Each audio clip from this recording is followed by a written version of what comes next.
سورۃ الحشر بسم اللہ الرحمن الرحیم سبح للہ ما فی السماوات وما فی الارض. سورہ حدید اس سے ایک لفظ میں بڑھ گیا صرف. وہاں تھا سبح للہ ما فی السماوات والارض. یہاں ما فی کا اضافہ. تسبیح کرتی ہے اللہ کی ہر وہ شے جو آسمانوں میں ہے اور ہر وہ شے جو زمین میں ہے. گویا کہ ایمفیسس بڑھ گیا.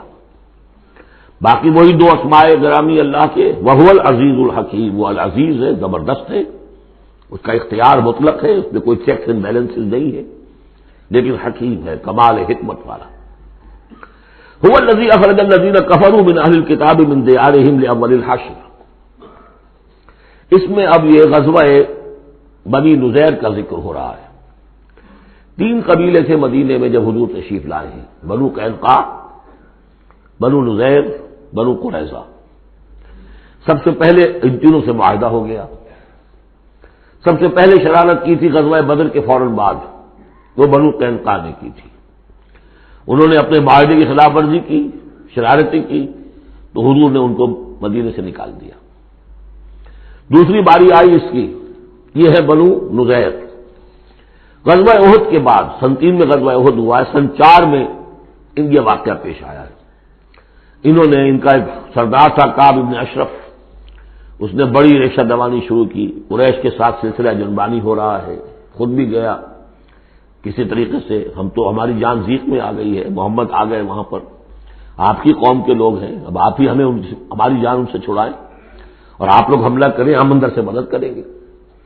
لہذا یہ ساری ریشہ دوانی ہو رہی تھی. ایک مرتبہ حضور کو بلایا، کچھ معاملات میں گفتگو کرنی ہے. جہاں بیٹھے ہوئے تھے کسی دیوار کے سائے میں نیچے، اس کے اوپر سے ایک بڑی چکی کا پاٹ جو ہے پھینکا تاکہ حضور کو ہلاک کر دے. تو یہ ساری ان کی طرف سے ریشہ دوانیاں ہو رہی تھیں. اس کے بعد بالآخر حضور نے فیصلہ کیا، ان کے خلاف اقدام کیا. ربیع الاول سن 4 میں محاصرہ کر لیا ان کا. 6 دن یا یہ کہ مختلف تعداد آئی ہے دنوں کی، یہ محاصرہ جاری رہا. ان میں ہمت نہیں ہوئی کہ یہ مقابلہ کرتے. بالآخر انہوں نے سرنڈر کر دیا اور طے یہ پایا کہ انہیں جانے کی اجازت ہوگی اور جو سامان بھی یہ یہاں سے لے جا سکے. تو اب یہ ظاہر بات ہے کہ ان کے مکان تھے، وہ مکان بھی وہ گرا رہے تھے، کواڑ ہی لے جائیں، وہ جو اوپر کڑیاں لگی ہوئی ہیں وہی لے جائیں. تو یہ سب کے سب جو پورا قبیلہ ہے نکل گیا، جو سامان اٹھا کر لے جا سکتے تھے وہ لے گئے. وہ تیسرا معاملہ جو ہوا پھر وہ بنو قریظہ کا ہوا، وہ غزوہ احزاب کے بعد ہوا، وہ ہم پڑھ چکے ہیں سورہ احزاب کے اندر. اس طرح ایک ایک کر کے تینوں ان قبائل نے یہود کے وعدہ خلافی کی اور پھر وہ اپنے کیفر کردار کو پہنچے. یہ بنی نذیر کا معاملہ ہے. هو الذی اخرج الذین کفروا من اہل الکتاب من دیارہم. وہی ہے جس نے نکال باہر کیا ان کافروں کو جو اہل کتاب میں سے تھے ان کے گھروں سے لاول الحشر، پہلے جمع ہونے کے وقت. یعنی مسلمان بھی سمجھتے تھے کہ اتنی آسانی سے نہیں ہوگا معاملہ، جنگ ہوگی، یہ سامنے آئیں گے، میدان میں آئیں گے، جنگ ہوگی، خونریزی ہوگی. ان لوگوں کی بھی بڑی بڑکیں تھیں، پہلے تو بہت بڑکیں مارتے تھے کہ ہم یہ کر دیں گے، وہ کر دیں گے. مسلمانوں قریش سے تمہاری جنگ ہوئی ہے، اگر بھی ہم سے اگر مقابلہ پیش آئے تو تمہیں معلوم ہوگا جنگ کسے کہتے ہیں، وغیرہ وغیرہ. یہ سورہ بنی اسرائیل، سورہ آل عمران کے بالکل شروع میں اس کا تذکرہ ہے. لیکن یہ کہ اول الحشر، یا تو اس کا مطلب یہ ہے کہ پہلی ہی مرتبہ جمع ہوئے ہیں مسلمانوں نے آ کے محاصرہ کیا اور یہ نکل آئے اور ہتھیار رکھ دیے، یا اس سے مراد یہ ہے کہ پہلی مرتبہ تو یہ یہاں سے اب نکالے جا رہے ہیں، پھر ایک وقت آئے گا کہ یہ خیبر سے بھی کھڑے جائیں گے. حضرت عمر کے زمانے میں تو جزیرہ نما عرب کو خالی کرا دیا گیا عیسائیوں سے اور یہودیوں سے. پھر ایک اور حشر ہونے والا ہے، وہ قیامت کا حشر ہے. تو اول الحشر یہ ہے جو ہوا ہے، ان کے ساتھ پیش آیا. ما ظننتم ان یخرجوا، مسلمانوں تمہارا بھی گمان یہ نہیں تھا کہ وہ نکل جائیں گے اتنی آسانی سے. وظنوا، اور ان کا بھی یہ یقین تھا، انہم مانعتہم حصونہم، کہ ان کے جو قلعے ہیں وہ انہیں بچا لیں گے، ان کی حفاظت کریں گے، من اللہ، اللہ سے. فَأَتَاهُمُ اللَّهُ مِنْ حَيْثُ لَمْ يَحْتَسِبُوا، تو اللہ نے تو ان پر حملہ کیا وہاں سے جہاں سے انہیں گمان ہی نہیں تھا. یعنی ان کے دلوں میں رعب ڈال دیا. باہر سے کچھ کرنے کی ضرورت نہیں اللہ کو، اللہ نے ان کے دلوں میں خوف پیدا کر دیا. وَقَذَفَ فِي قُلُوبِهِمُ الرُّعْبَ، ان کے دلوں میں اللہ تعالیٰ نے رعب جو ہے وہ ڈال دیا. یخربون بیوتہم، اب دیکھ لو وہ خود اپنے گھر جو ہیں ان کی تخریب کر رہے ہیں، توڑ رہے ہیں، کوئی کیواڑ نکالنے کو، کچھ کھڑکی نکالنے کو، کوئی چوکٹ نکالنے کو، کوئی اور اوپر جو ہے کڑیے اور شہتیر لے جانے کے لیے۔ یخربون بیوتہم بایدیہم، اپنے ہاتھوں سے بھی تخریب ہو رہی ہے، وایدی المومنین، اور اہل ایمان کے ہاتھوں سے بھی۔ فاعتبروا یا اولی الابصار، تو اے آنکھوں والوں عبرت حاصل کرو۔ یہ گویا کہ سنایا جا رہا ہے بنو قریظہ کو بھی، جب تم رہ گئے ہو، ایک رہ گیا، عبرت حاصل کرو۔ ولولا ان كتب اللہ علیہم الجلاء، اگر اللہ تعالیٰ نے پہلے سے یہ لکھ نہ دیا ہوتا کہ ان کو جلا وطن کیا جائے گا، لعذبہم فی الدنیا، تو انہیں اور سخت عذاب دیتا دنیا کی زندگی میں، ولہم فی الآخرۃ عذاب النار، اور آخرت میں تو ان کے لیے آگ کا عذاب ہے ہی۔ ذالک بانہم شاقوا اللہ ورسولہ، یہ اس لیے کہ انہوں نے اللہ اور اس کے رسول سے مخالفت کی، زدم زدہ کی۔ ومن یشاق اللہ فإن اللہ شدید العقاب، اور جو اللہ کے ساتھ، تو اس کے ساتھ زدم زدہ کرے، اللہ کے ساتھ اللہ کی مخالفت پر کمر کس لے، تو سمجھ لو کہ اللہ تعالیٰ تو پھر سزا دینے میں بہت سخت ہے۔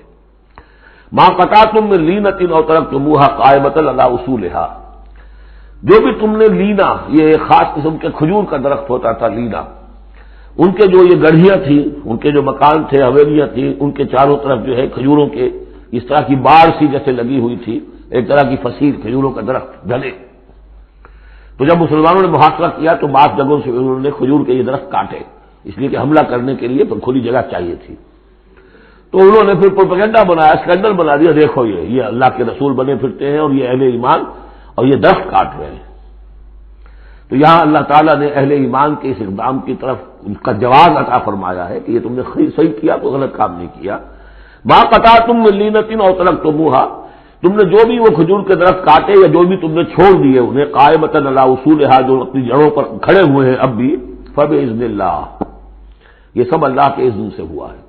یعنی اللہ کے رسول صلی اللہ علیہ وسلم نے اگر نہیں روکا ہے تو ان کا نہ روکنا گویا کہ اللہ کی طرف سے اس کی ایک منظوری اور اس کی طرف سے اللہ تعالیٰ کی طرف سے امپلائڈ جو ہے اس کی سینکشن ہے۔ ما قطعتم من لینۃ او ترکتموها قائمۃ علی اصولها فباذن اللہ ولیخزی الفاسقین، اور یہ اس لیے تھا تاکہ فاسقوں کو اللہ تعالیٰ رسوا کرے اور ذلیل و خوار کرے۔ اب اس سورہ مبارکہ کا یہ ایک اہم ترین مضمون آ رہا ہے، اور وہ ہے فے کا مال غنیمت۔ جب جنگ ہو اور جنگ کے نتیجے میں جو بھی مال ملے وہ مال غنیمت ہے، اس کا حکم سورہ انفال میں آ چکا۔ خمس جو ہے 5واں حصہ اللہ اور اس کے رسول کے لیے، اور رسول کے قرابت داروں کے لیے، اور مسکینوں کے لیے، اور وابن السبیل اور مسافر کے لیے، 4 حصے تقسیم ہو جائیں گے مجاہدین کے مابین جنہوں نے جنگ میں حصہ لیا، اور ان میں سے جو سواری والے ہوں گے دوہرا حصہ، اور جو پیدل ہوں گے انہیں اکیلا۔ یہاں ذکر ہو رہا ہے کہ جنگ کی نوبت نہیں آئی، لہذا یہ مال فے ہے، یہ غنیمت نہیں ہے، یہ مال فے ہے، اور یہ کل کا کل اللہ اور اس کے رسول کا ہے۔ گویا کہ اس میں کسی کو بھی مسلمان کو کوئی حصہ نہیں ملے گا سوائے اس کے کہ جو اللہ کا رسول کسی کو، فقیر کو، غریب کو، مسکین کو دینا چاہے، وہ الگ بات ہے۔ وما افاء اللہ علی رسولہ، اور جو مال کے ہاتھ لگا دیا ہے اللہ نے اپنے رسول کے، منہم، ان سے، یعنی بنو نذیر سے، فما اوجفتم علیہ من خیر ولا رکاب، تو دیکھو اے مسلمانوں، تم نے ان پر نہیں دوڑائے نہ اپنے گھوڑے نہ اونٹ، ولکن اللہ یسلط رسلہ علی من یشاء، یہ تو اللہ کی حکمت ہے، مشیت ہے، اس کی قدرت ہے، اللہ تعالیٰ مسلط کر دیتا ہے اپنے رسولوں کو جس پر چاہتا ہے۔ یہ خاص قدرت خدا بندی سے کہ اللہ نے ان کے دلوں میں رعب ڈال دیا، انہوں نے خود آ کے سرنڈر کر دیا، تو تمہیں تو جنگ کرنے کی نوبت پیش نہیں آئی، لہذا یہ مال غنیمت نہیں ہے۔ تو اللہ علی کل شیء قدیر، اللہ تعالیٰ ہر چیز پر قادر ہے۔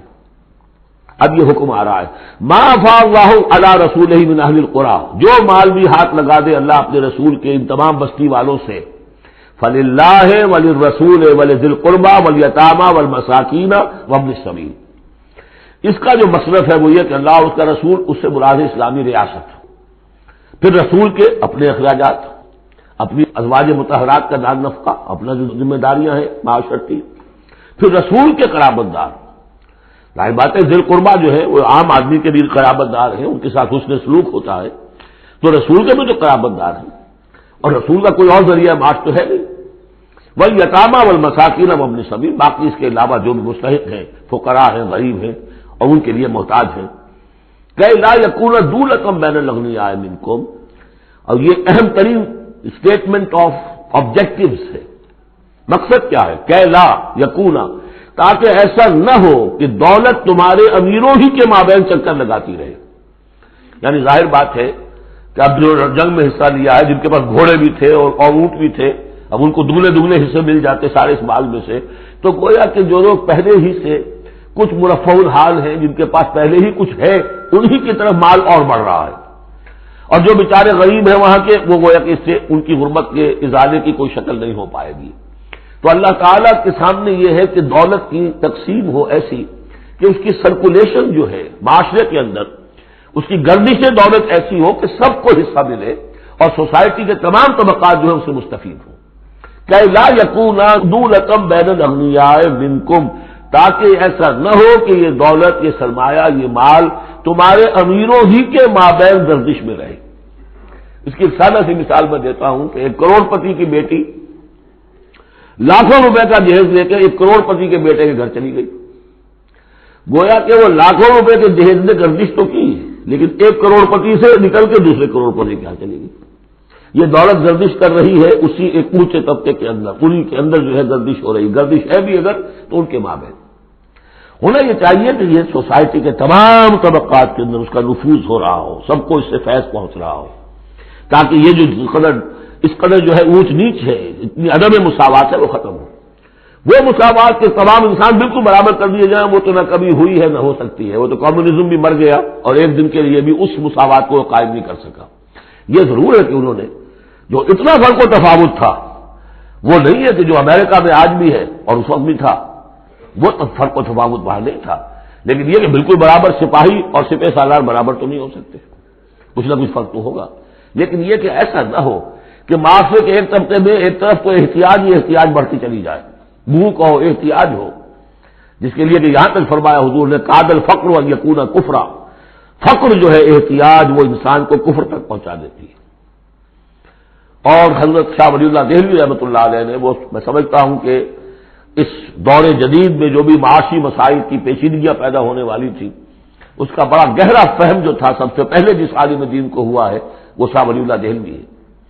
ان کا کہنا یہ ہے کہ جس معاشرے میں، جس ملک میں تقسیم دولت کا نظام غیر منصفانہ ہوگا، اس کا نتیجہ یہ نکلے گا کہ ایک طرف دولت کے انبار ہوں گے، نتیجہ یہ کہ عیاشیاں ہوں گی، بدماشیاں ہوں گی.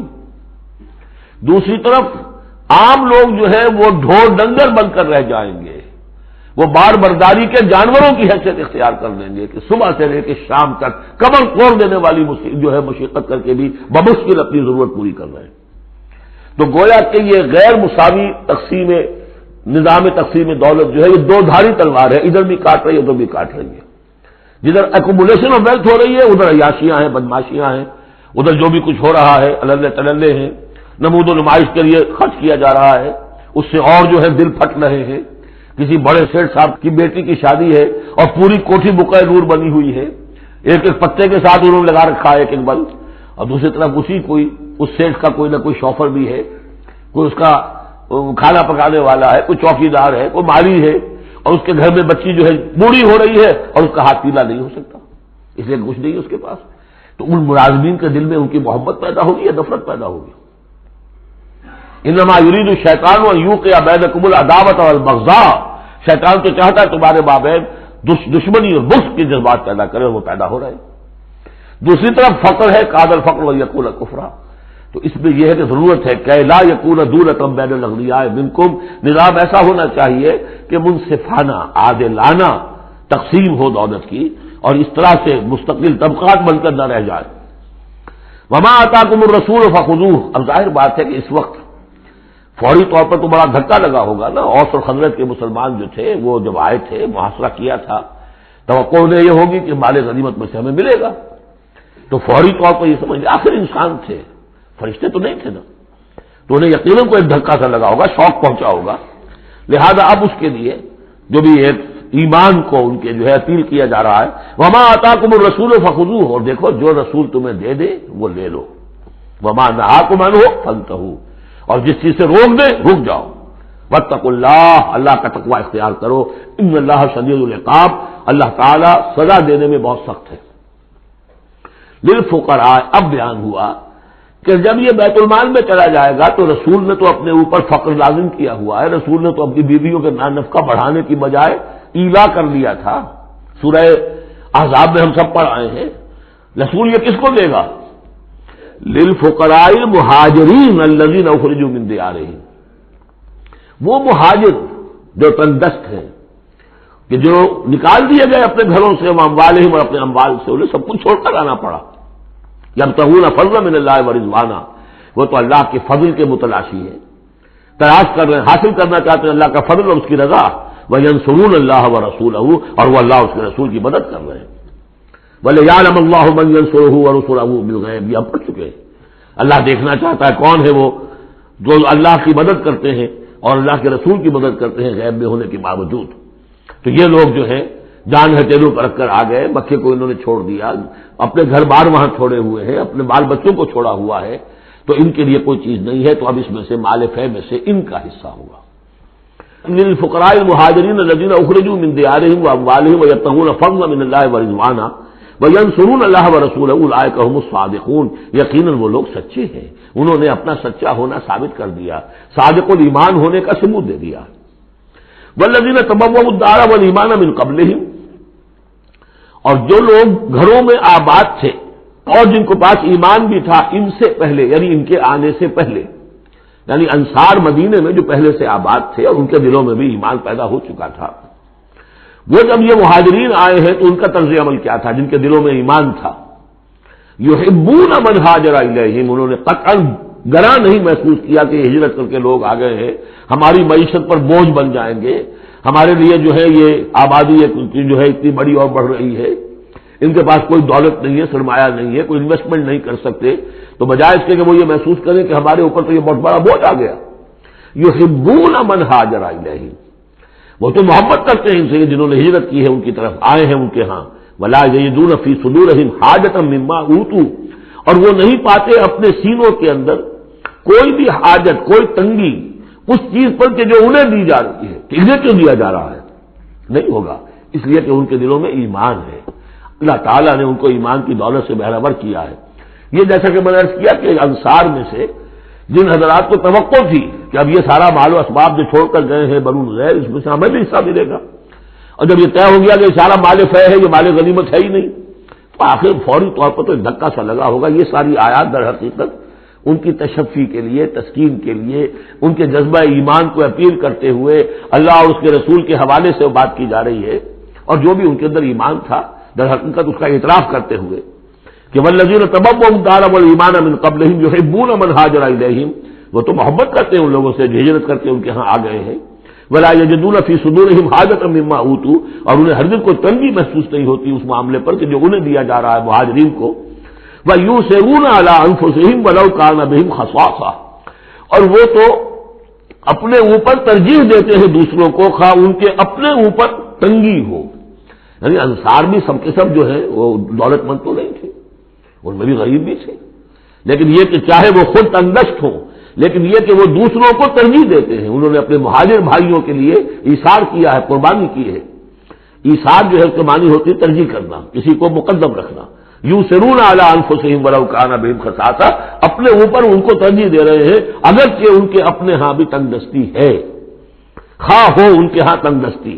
ومن یوق شح نفسہ فاولئک هم المفلحون، اور یقیناً جو کوئی بھی بچا لیا گیا اپنے جی کے لالچ سے وہ وہی ہے کہ جو فلاح پانے والے۔ یہ ترغیب و تشویق ہے انصار کے لیے کہ جن کو گویا کہ اس مال فے سے ان آیات کی روح سے بالکل محروم قرار دے دیا گیا، الا یہ کہ ان کے ہاں جو یتامہ ہو، مساکین ہو، ان کے لیے تو ظاہر بات ہے کہ وہ حصہ موجود ہے۔ اب جو آیت آ رہی ہے اس حصے کی وہ یہ ہے، بہت عظیم آیت اس پہلو سے ہے کہ اسی سے استدلال کیا حضرت عمر نے رضی اللہ تعالیٰ عنہ ہماری تاریخ کے ایک بہت اہم موقع پر، جبکہ خاصا اختلاف بھی اس میں پیدا ہو گیا تھا۔ پہلے وہ موقع سمجھ لیجئے جب حضرت عمر کے دور خلافت میں عراق فتح ہو گیا، شام فتح ہو گیا، ایران فتح ہو گیا، مصر فتح ہو گیا، تو ایک فرٹائل کریسنٹ کہلاتا ہے مڈل ایسٹ کا، بہت زرخیز علاقہ، درمیان میں تو اگرچہ عراق کے اور شام کے ایک بڑا صحرا ہے لیکن کریسنٹ پاتا ہی ہو، بہت فرٹائل کریسنٹ۔ اب یہ جو مجاہدین تھے صحابہ کرام کتنے تھے؟ چند ہزار. ان کی طرف سے مطالبہ ہوا کہ یہ ساری زمینیں یہ مال غنیمت ہے، 1/5 رکھیے بیت المال کے لیے، 4/5 ہمارے اندر تقسیم کر دی. اگر ایسا ہو جاتا تو تاریخ انسانی کی عظیم ترین جاگیرداری پیدا ہو جاتی، پورا ملک تقسیم ہو جاتا چند ہزار صحابہ کے اندر. اس سے بھی آگے بڑھ کر اس میں امپلائڈ یہ بھی تھا کہ ان ملکوں کی تمام آبادی ہماری غلام ہے، تقسیم کر دیجیے انہیں.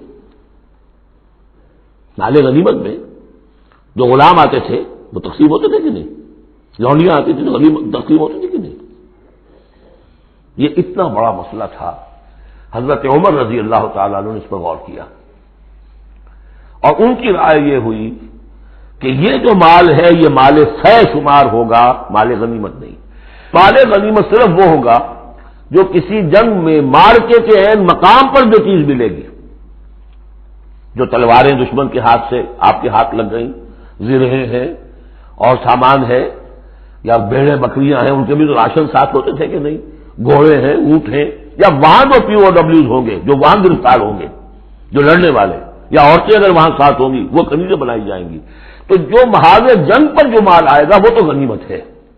لیکن پورا ملک، اب جنگ تو ایک ہوئی ہے، نہاوند کی جنگ ہوئی ہے یا فلاں کسی اور کی جنگ ہوئی ہے، تو اس کے نتیجے میں تو پورا کا پورا ملک جو ہے کسی کے قبضے میں آ گیا. ساری حکومت جو تھی ابراہیم لودھی کی، پانی پت کی جنگ کے اندر وہ ہارا اور ساری حکومت جو ہے وہ اب بابر کی ہو گئی. تو اگر اس طرح کا کوئی معاملہ اس وقت سمجھا جاتا تو اب سارے کے سارے لوگ غلام اور ان کی عورتیں کنیزیں جو چاہیں کریں. اب اس پر جب حضرت عمر کی یہ رائے ہوئی اور اس کے لیے دلیل یہ لائے تھے، انہوں نے فرمایا کہ یہ جو فے کا حکم چلا آ رہا ہے اس میں ایک تو فرمایا گیا ما افاء اللہ علی رسولہ من اہل القری فللہ وللرسول ولذی القربى والیتامى والمساکین وابن السبیل. اگلی آیت میں فرمایا للفقراء المہاجرین الذین اخرجوا من دیارہم واموالہم. اسی کے ساتھ جوڑا انہوں نے اس آیت کو والذین جاؤوا من بعدہم، جو اور بعد میں آئیں گے. اب یہ ظاہر بات ہے کہ یہ آج تو جتنے چند ہزار مسلمان تھے انہوں نے فتح کر لیا، اب اتنی بڑی امت ہے جو مسلمان بعد میں آئیں گے، اس کا مطلب ان کا تو کوئی حصہ رہا ہی نہیں. یہ بیت المال کی حصہ کی ملکیت قرار پائیں گی ساری زمینیں، تاکہ یہ امت مسلمہ کی ایک کلیکٹو ملکیت ہو، collective ownership of the whole Muslim ummah, تاکہ اس سے جو بیت المال کے اندر خراج آئے گا اس خراج سے تمام مسلمانوں کی بہبود، اور یہ کہ اللہ کے دین کی آگے نشر و اشاعت، اس کا ایک مکمل نظام، اور جو ہماری حدیں ہیں وہ سرحدوں کے اوپر جو ہے فوجی پہرا، اس کے لیے باقاعدہ فوج رکھنا، اس کے لیے مسلسل جو ہے آمدنی چاہیے، اس سب کے لیے حضرت عمر نے کہا کہ یہ مال فے قرار پائے گا ان لوگوں کے اس آیت کی روح سے، کہ اس میں حق صرف انہی کا نہیں ہے کہ جو اس وقت ہیں والذین جاؤوا من بعدہم، وہ جو لوگ ان کے بعد آئیں گے ان کا بھی اس کے اندر حق ہے. اس آیت سے انہوں نے استدلال کیا رضی اللہ تعالی عنہ. اور یہ بھی میں آپ کو بتا دوں کہ صحابہ میں سے بڑے اہم صحابہ نے حضرت عمر سے اختلاف کیا، ان کا نہیں یہ مال غنیمت تقسیم کیجیے. پھر یہ کہ ایک باقاعدہ جو ہے ایک کمیشن بنایا گیا، اس میں کچھ اوس کے، کچھ انصار اور کچھ جو ہے خزرج کے، ان کو ایک کمیشن بنایا گیا. انہوں نے غور کیا، سب کی بات سنی اور پھر حضرت عمر رضی اللہ تعالیٰ عنہ کی رائے کے مطابق انہوں نے فیصلہ دیا اور اسی پر پھر اجماع ہو گیا. اور اس سے اب مسلمان ممالک کے اندر جو اراضی ہیں ان کی دو مستقل قسمیں بن گئی ہیں، ایک اراضی عشری، ایک اراضی خراجی. عشری اراضی ان مسلمانوں کی قرار پائی اور اس علاقے کے مسلمانوں کی قرار پائی جو بغیر لڑے بھڑے ایمان لے آئے، جیسے مدینے کے لوگ. حضور نے مدینے کو فتح تو نہیں کیا بلکہ وہ تو خود لے کر آئے حضور کو، تو وہاں کی زمینیں انہی کے قبضے میں رہیں. عشری زمین قبضے میں ہوتی ہے، ملکیت ہوتی ہے مسلمان کی، اس میں سے عشر ہوگا پیداوار کا 10واں حصہ یا 20واں حصہ. یہ زمینیں کہ جہاں کسی قوم نے، کسی فوج نے ڈر بھڑ کر پھر شکست کھائی ہو یا پھر کسی اور طریقے سے فتح کیا گیا ہو ملک، اگر مسلمانوں نے فتح کیا ہو تو وہاں کی ساری زمینیں خراجی ہیں، وہ کسی کی انفرادی ملکیت نہیں ہے بلکہ اجتماعی ملکیت ہے.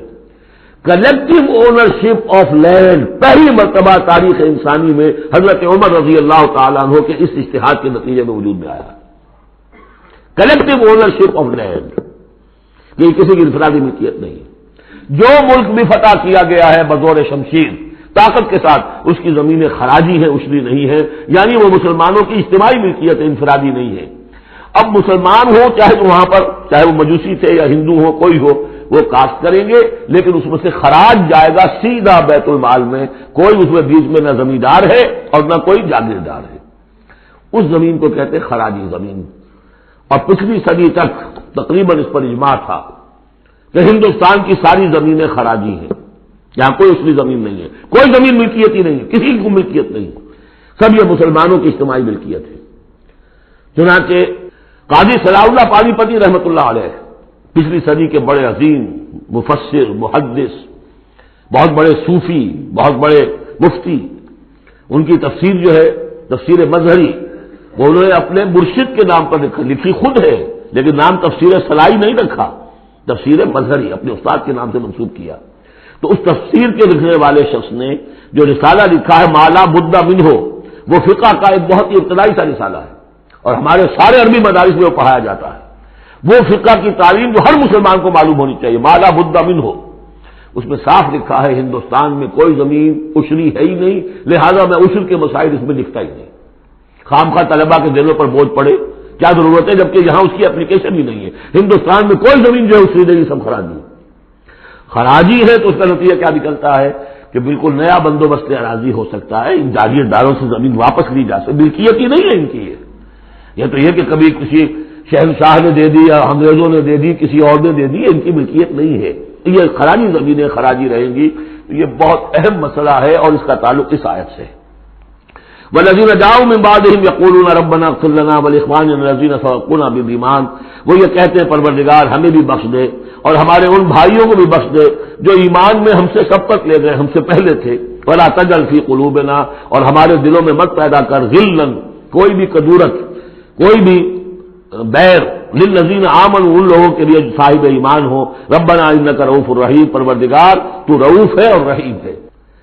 الم تر الی الذین نافقوا یقولون لاخوانهم الذین کفروا من اہل الکتاب لئن اخرجتم لنخرجن معکم ولا نطیع فیکم احدا ابدا وان قوتلتم لننصرنکم واللہ یشہد انہم لکاذبون، صدق اللہ العظیم۔ غزوہ بنی نذیر میں جو بھی رول اور کردار تھا یہود کا، پھر ان کا جو انجام ہوا، وہ سورہ حشر کی پہلے رکوع میں بیان ہو چکا ہے۔ ساتھ ہی یہ کہ ایک بہت اہم حکم جو ہے شریعت کا اموال فے کے بارے میں، وہ بھی پہلے رکوع میں ہم پڑھ چکے ہیں۔ اب اس موقع پر منافقین کا جو کردار سامنے آیا تھا دوسرے رکوع میں، اس کے بارے میں گفتگو ہو رہی ہے۔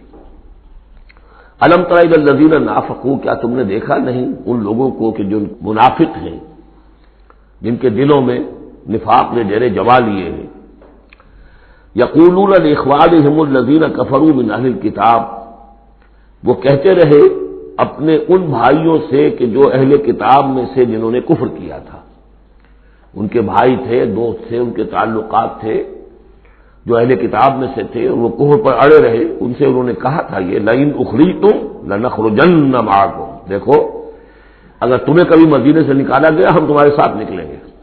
وہ دوستیاں جو ان کے درمیان حلیفانہ روابط تھے، اگر تمہیں کہیں نکالا جائے گا تو ہم بھی نکلیں گے، ولا نطیع فیکم احدا ابدا، اور تمہارے معاملے میں کبھی بھی ہم کسی بھی شخص کی اطاعت نہیں کریں گے۔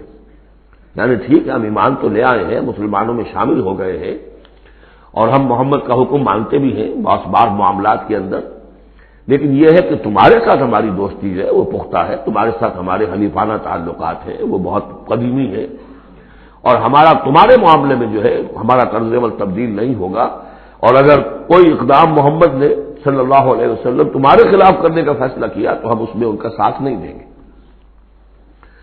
لَنَخْرُجَنَّ مَعَكُمْ وَلَا نُطِيعُ فِيكُمْ أَحَدًا أَبَدًا وَإِن قُوتِلْتُمْ لَنَنصُرَنَّكُمْ، اور اگر تمہارے ساتھ جنگ کی گئی تو ہم لازماً تمہاری مدد کریں گے۔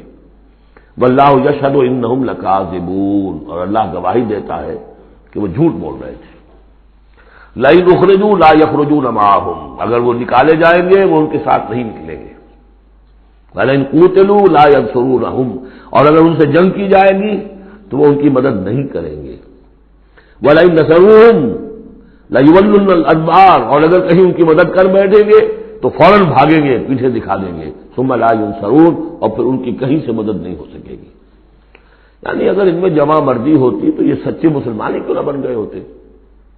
ایمان لائے تھے، اگر ہمت ہوتی ان میں، کوئی قوت ارادی ان کی صحیح ہوتی، کوئی غیرت اور حمیت ہوتی، کوئی اپنی ہی ذات کی عزت کا کوئی خیال ہوتا، تو یہ ہر سے بادہ باد پھر ایمان لانے کے بعد ان کا طرز عمل جو ہے کیوں نہ وہی ہو جاتا کہ جو اہل ایمان کا تھا۔ بودے ہیں، بودے ہونے کی وجہ سے تو نفاق پیدا ہوا ان میں۔ اب اگر یہ کہتے ہیں کہ ہم تمہاری مدد کریں گے اور لازماً لڑ جائیں گے، ہر ایک سے لڑ جائیں گے، تو یہ سب جھوٹ ہے۔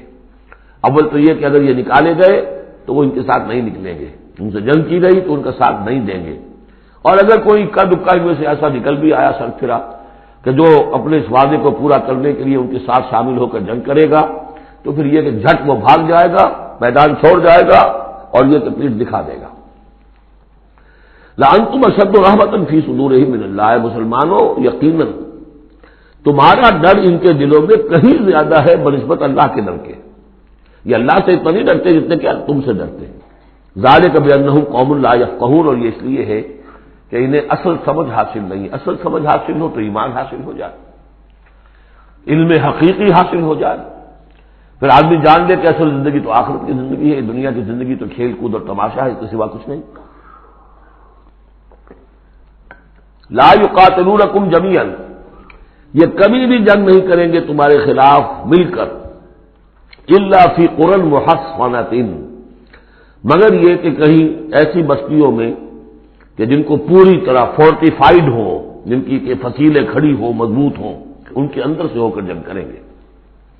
او من وراء جدر، یا دیواروں کے پیچھے سے۔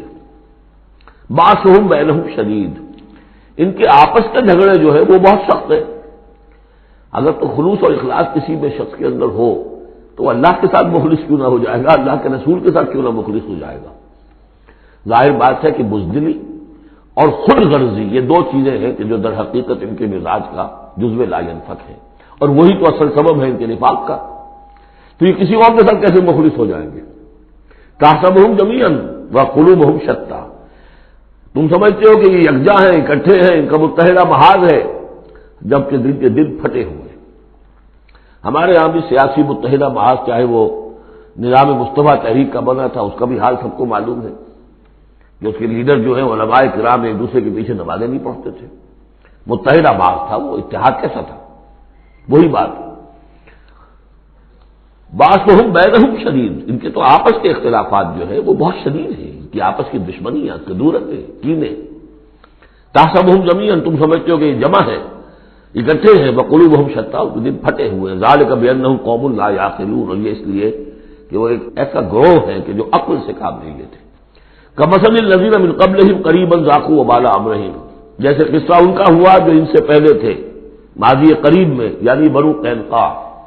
سب سے پہلے بنو قینقاع کا معاملہ ہوا تھا، پھر یہ بنی نذیر کا ہوا، پھر 5ویں سال میں غزوہ احزاب کے ضمیمے کے طور پر بنو قریظہ کا ہوا۔ وَلَهُمْ عَذَابٌ أَلِيمٌ، ان کے لیے بہت ہی دردناک عذاب ہے۔ کمثل الشیطان، یا پھر مثال ہے شیطان کی، اذ قال للانسان اکفر، جبکہ وہ انسان سے کہتا ہے کرو کفر، فلما کفر، اور جب انسان کفر کرتا ہے قال انی بریء منک انی اخاف اللہ رب العالمین، وہ کہتا ہوں میں تم سے علیحدہ ہوں، میرا تم سے کوئی تعلق نہیں، میں تو اللہ سے ڈرتا ہوں جو تمام جہانوں کا رب اور مالک اور پروردگار ہے۔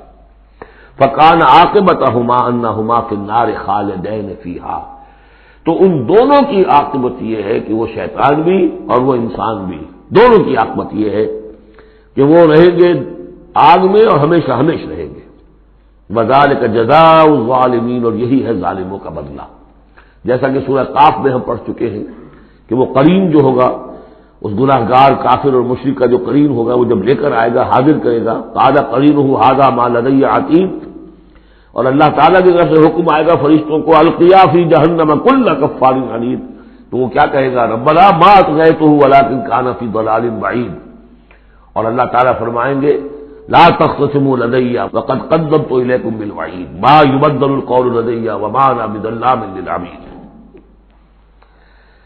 تیسرا رکوع اور آخری رکوع جو ہے سورہ حشر کا، یہ پھر قرآن مجید کا ایک بہت اہم مقام ہے۔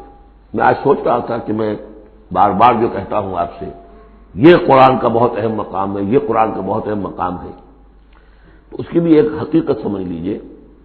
قرآن حکیم میں تو کوئی ایک حرف اور ایک لفظ بھی غیر اہم نہیں ہے، البتہ مختلف اعتبارات سے مختلف مقامات کی ایک ریلیٹیولی زیادہ اہمیت ہے۔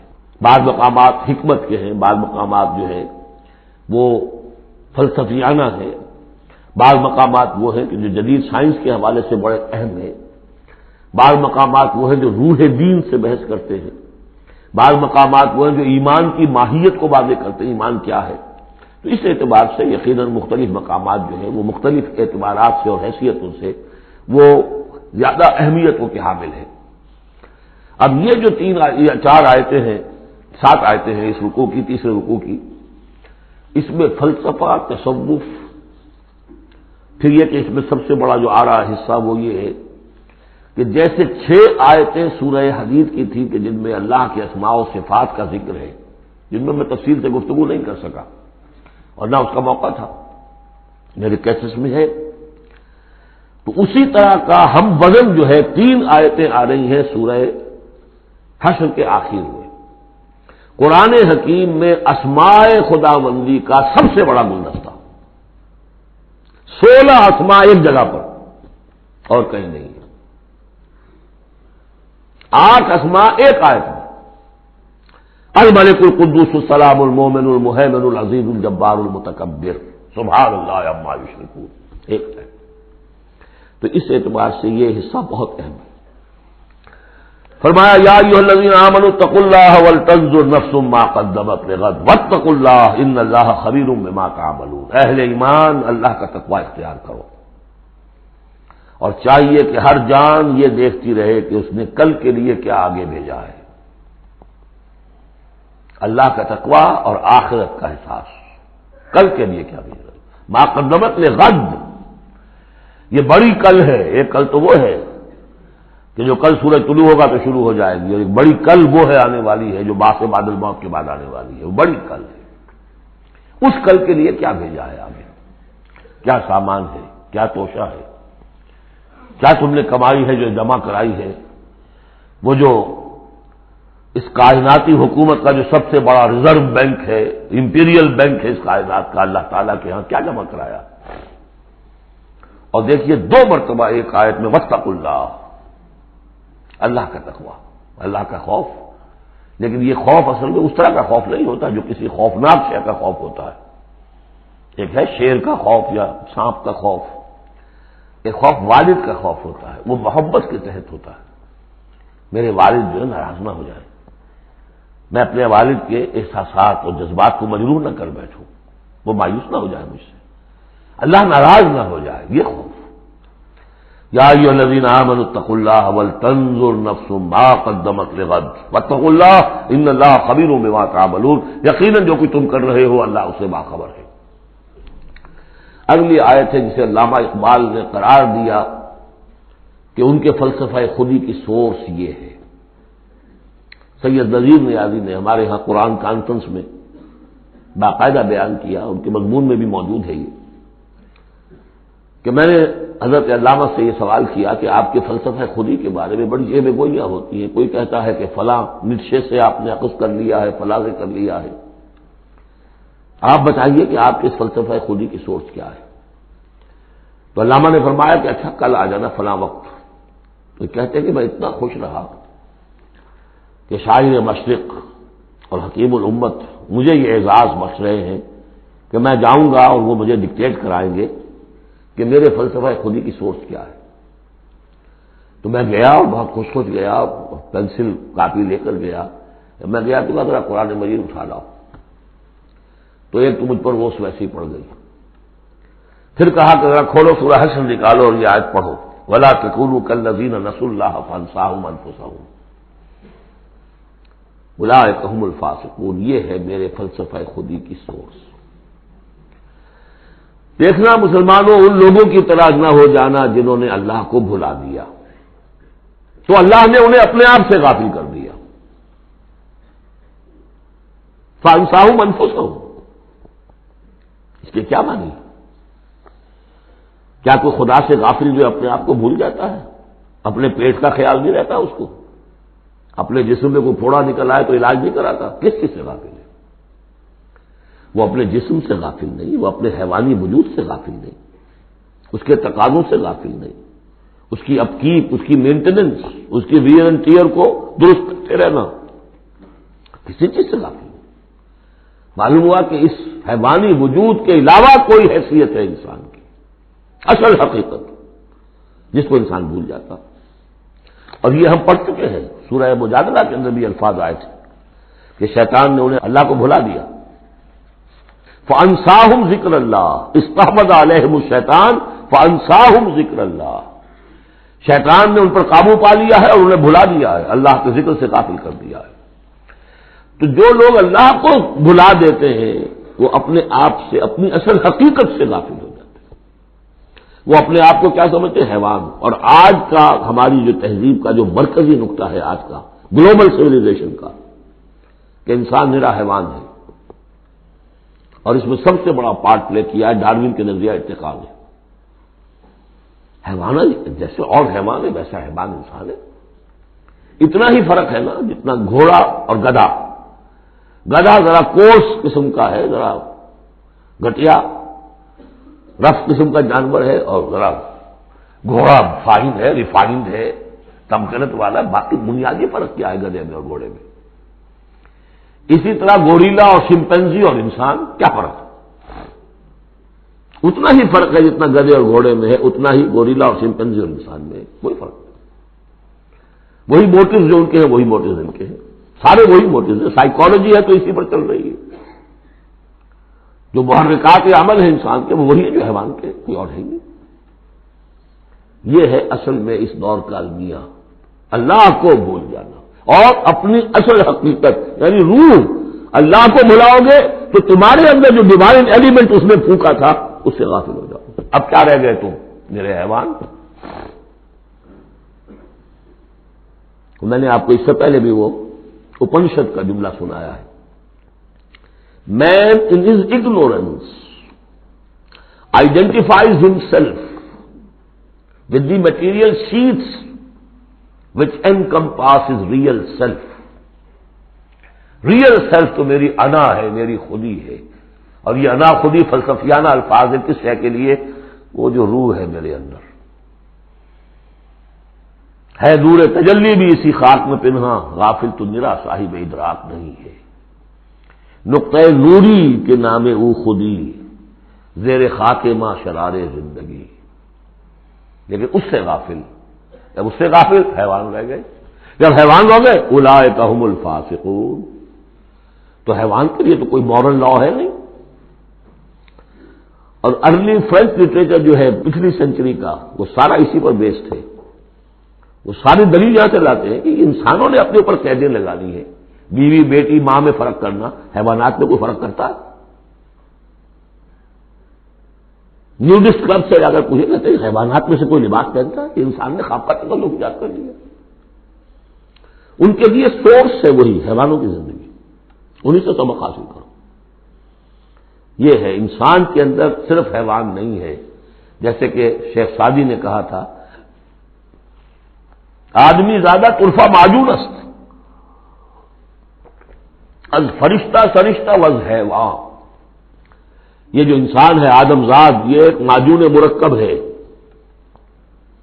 اس میں فرشتہ بھی، سرشتہ کہتے ہیں گوندنے کو، آٹے کو پانی کو ملا کر گوندتے ہیں آپ، یکجان کرتے ہیں، تو از فرشتہ سرشتہ وز حیوان، اس میں ایک فرشتہ بھی ہے ایک حیوان بھی ہے، دونوں گدے ہوئے۔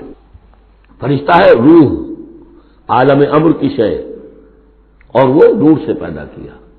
روح بھی روح عالم امر کی شے، یہ سلونہ کلی روح قل روح من امر ربی، یہ بھی نور سے پیدا کی گئی، نقطۂ نوری یہی ہے۔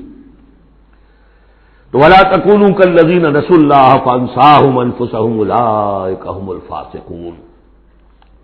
لا یستوی اصحاب النار واصحاب الجنہ، دیکھو برابر نہیں ہو سکتے آگ والے اور جنت والے، اصحاب الجنت ھم الفائزون، یقیناً جنت والے ہی کامیاب ہوں گے۔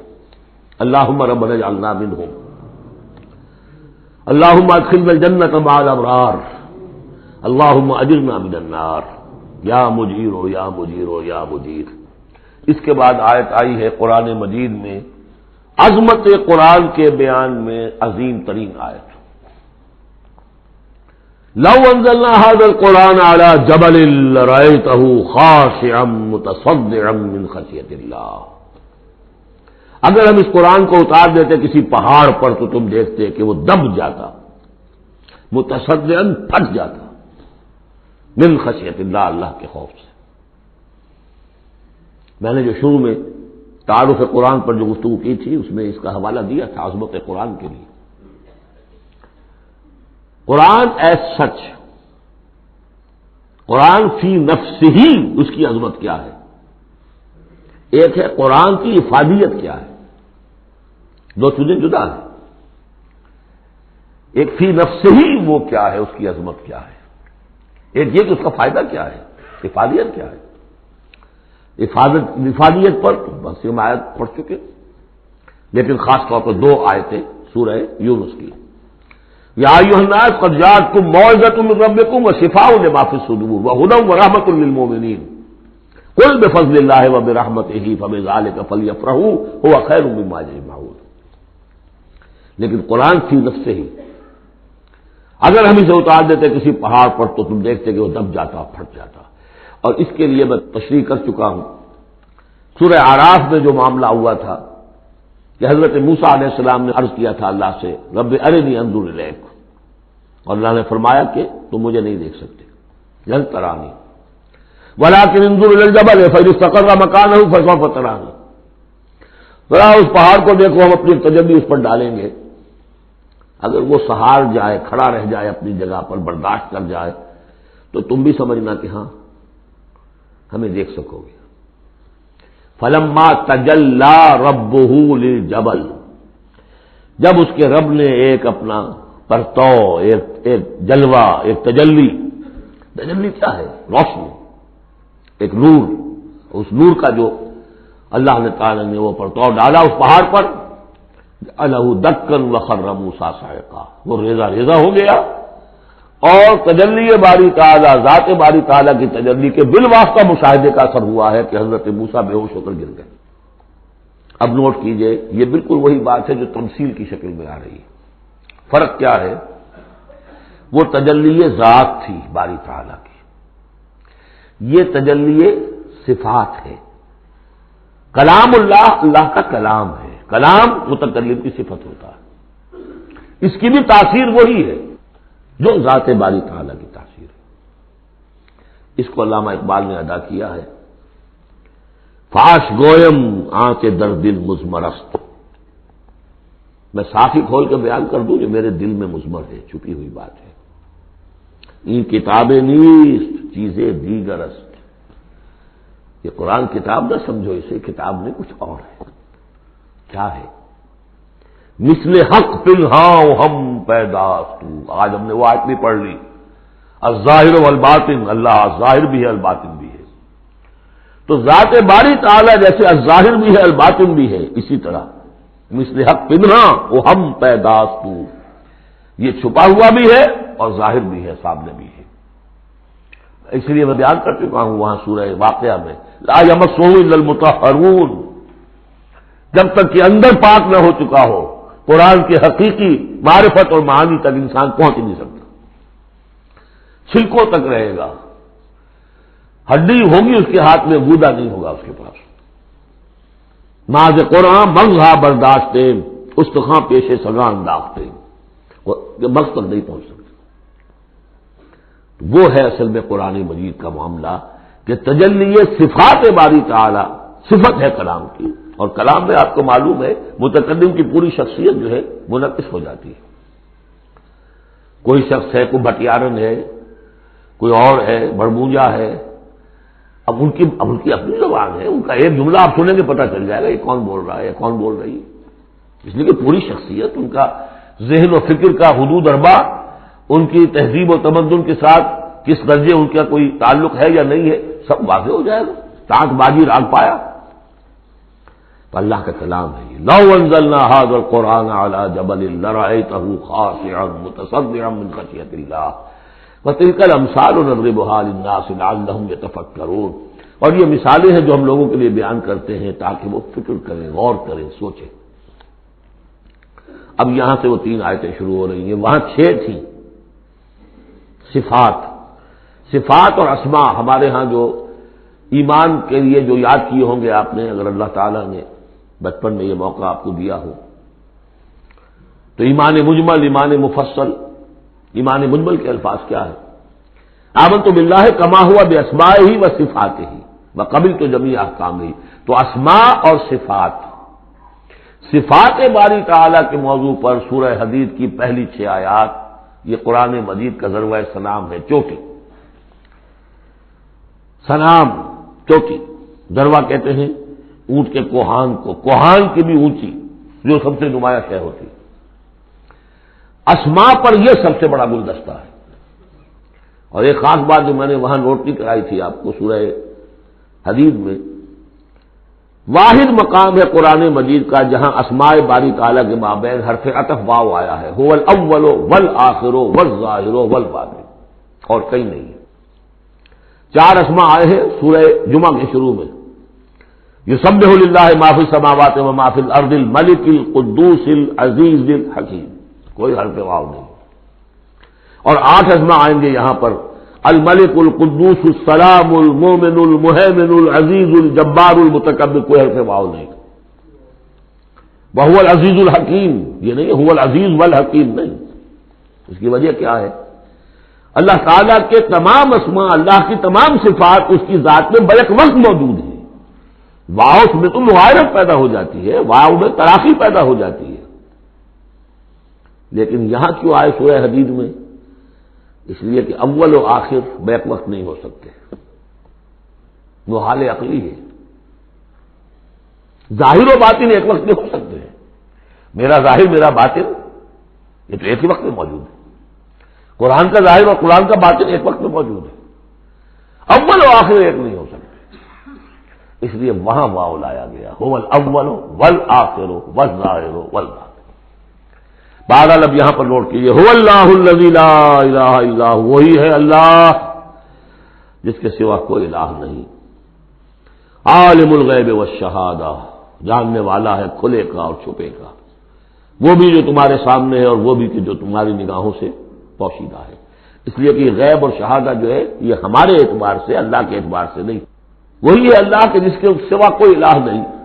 هو اللہ الذی لا الہ الا هو عالم الغیب والشہادہ، یہ بھی ایک نام کی حیثیت سے شمار ہوتا ہے، جو اسماء 99 گنے جاتے ہیں، عالم الغیب والشہادہ یہ ایک نام ہے اللہ کا۔ اور میں عرض کر رہا تھا کہ اللہ کے لیے سب شہادہ ہی شہادہ، غیب ہے ہی نہیں، اس نقطے کو یہاں سمجھ لیجئے، اس لیے کہ سورہ جن میں آئے گا پھر دوبارہ اور بہت اہم طریقے پر آئے گا۔